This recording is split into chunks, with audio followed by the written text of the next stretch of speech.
Assalamualaikum warahmatullahi wabarakatuh. Dan selamat pagi untuk teman-teman semua. Perkenalkan, nama saya Fatmawati Marmah, NIM B2061174, kelas O2C.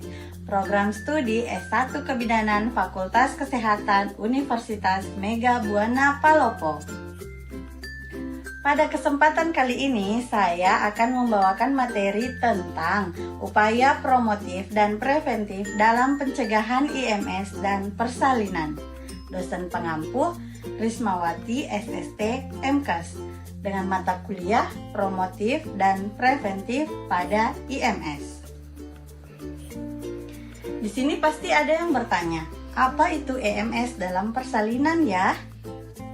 IMS dalam persalinan seperti sifilis, gonore, herpes, dan HIV/AIDS dapat menyebabkan komplikasi berbahaya bagi ibu dan bayi selama kehamilan dan persalinan.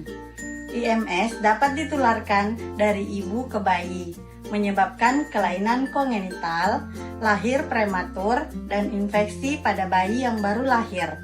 Pemeriksaan IMS harus rutin dilakukan sebagai bagian dari pelayanan antenatal yang komprehensif. Pentingnya pelayanan promotif dan preventif dalam persalinan. Pelayanan promotif dan preventif sangat penting dalam proses persalinan.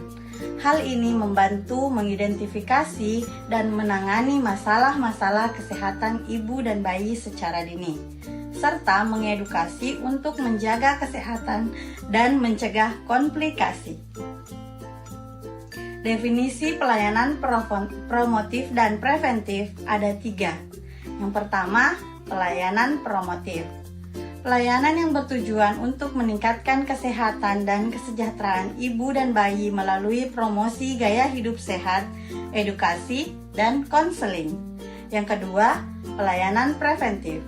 Pelayanan yang bertujuan untuk mencegah komplikasi dan masalah kesehatan pada ibu dan bayi melalui pemantauan, deteksi dini, dan intervensi tepat waktu. Yang ketiga, sinergi promotif dan preventif.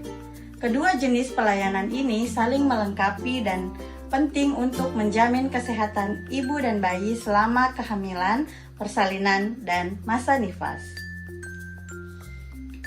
Adapun tujuan pelayanan promotif dan preventif. Tujuan utama dari pelayanan promotif dan preventif dalam persalinan adalah untuk meningkatkan kesehatan ibu dan bayi. Hal ini capai dengan memberikan informasi, edukasi, intervensi yang tepat untuk mencegah terjadinya komplikasi dan meningkatkan kualitas perawatan.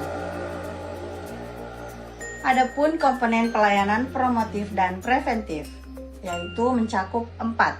Yang pertama, edukasi kesehatan, memberikan informasi dan pengetahuan kepada ibu hamil dan keluarga tentang pentingnya pemeriksaan kehamilan, tanda bahaya persalinan, dan perawatan.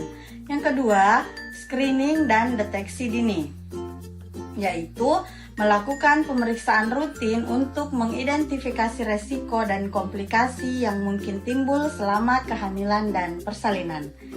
Yang ketiga, konseling, memberikan bimbingan dan dukungan emosional kepada ibu hamil untuk meningkatkan kesehatan dan kesejahteraan selama kehamilan dan persalinan. Dan yang keempat, yaitu rujukan, menjamin akses ibu hamil ke pelayanan kesehatan yang lebih kompleks jika diperlukan, seperti rumah sakit atau klinik spesial. Peran tenaga kesehatan dalam pelayanan promotif dan preventif mencakup 3, yaitu yang pertama, konseling dan edukasi. Tenaga kesehatan berperan penting dalam memberikan konseling dan edukasi kepada ibu hamil tentang pentingnya pelayanan promotif dan preventif termasuk pencegahan IMS. Yang kedua, deteksi dini. Mereka melakukan pemeriksaan rutin dan deteksi dini untuk mengidentifikasi resiko komplikasi kehamilan dan IMS pada ibu hamil. Yang ketiga, intervensi tepat. Berdasarkan hasil pemeriksaan tenaga kesehatan, dapat melakukan intervensi yang tepat dan tepat waktu untuk mencegah komplikasi dan menangani IMS. Strategi pengendalian IMS. Yang pertama, menjamin ketersediaan layanan IMS berkualitas yang mengedepankan upaya preventif dan promotif di puskesmas dan fasilitas tingkat primer lainnya. Yang kedua, meningkatkan upaya deteksi dini IMS pada ibu hamil, ibu bersalin, dan ibu nifas dalam rangka menurunkan kematian dan kecacatan pada bayi. Selanjutnya, memastikan ketersediaan dan penggunaan informasi yang terpercaya dalam pengendalian IMS. Yang keempat, melibatkan seluruh pemberi pelayanan kesehatan pemerintah dan swasta dalam pengendalian IMS. Adapun pencegahan dan penanganan IMS dalam persalinan ada 3. Yang pertama, melakukan screening IMS pada ibu selama kehamilan. Yang kedua, yaitu pengobatan. Memberikan pengobatan yang tepat jika ditemukan adanya IMS. Yang ketiga, edukasi, yaitu memberikan edukasi kepada ibu tentang pencegahan dan penularan IMS. Adapun metode persalinan pada ibu dengan kasus IMS. Metode persalinan per vaginam dinilai dapat meningkatkan resiko terjadinya peningkatan transmisi infeksi dari ibu ke anak. Hal ini diperkenalkan jika bayi keluar melalui pervaginam, resiko terpapar IMS akan meningkat karena terkena langsung dengan darah dan sekresi saluran genitalia yang sudah terinfeksi. Maka dianjurkan untuk memilih persalinan dengan operasi sesar. Karena metode persalinan pada ibu bersalin yang terkena IMS lebih aman jika dilakukan sebelum ketuban pecah dan dimulainya persalinan pervaginam, serta dengan persiapan yang baik dan tindakan pencegahan yang tepat. Risiko ini dapat diminimalisir.